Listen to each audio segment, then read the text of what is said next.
Dear Mom, before I was born, you hated me, even though you never got to know me. Since I was a little girl, you neglected me and abused me. I would cry every night thinking it was my fault.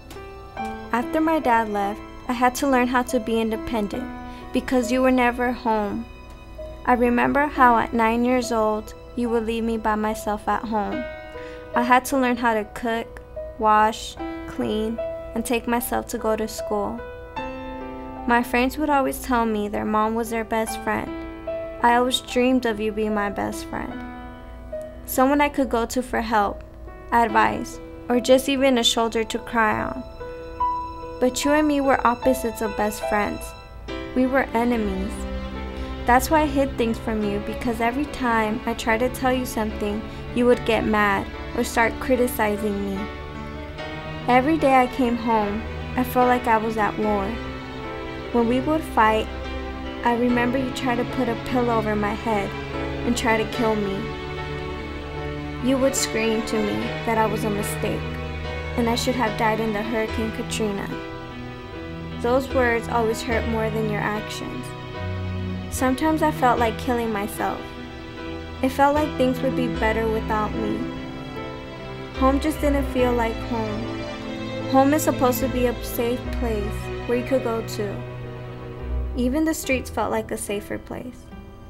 When you were with your friends, you always told them about our problems.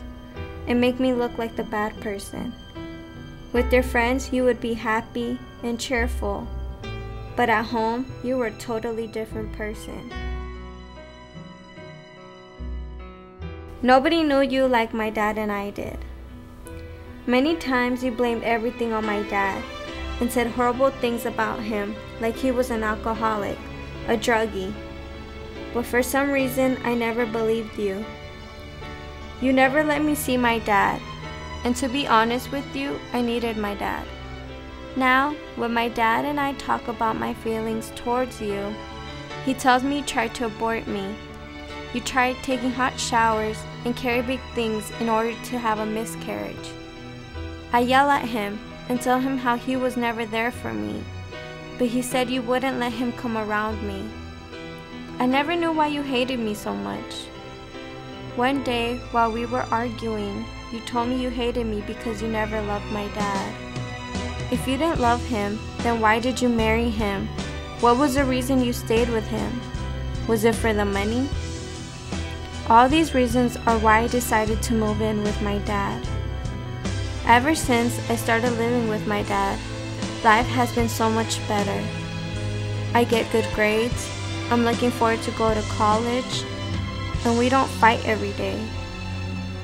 Home still doesn't feel quite like home, but it's getting there. I still don't know how to forgive you for hurting me, but I learned how to accept that you will always be my mom no matter what. I know I would prefer a nice, perfect, always there for me mom, but then it wouldn't have made me the strong, independent woman I am today. Love, your daughter.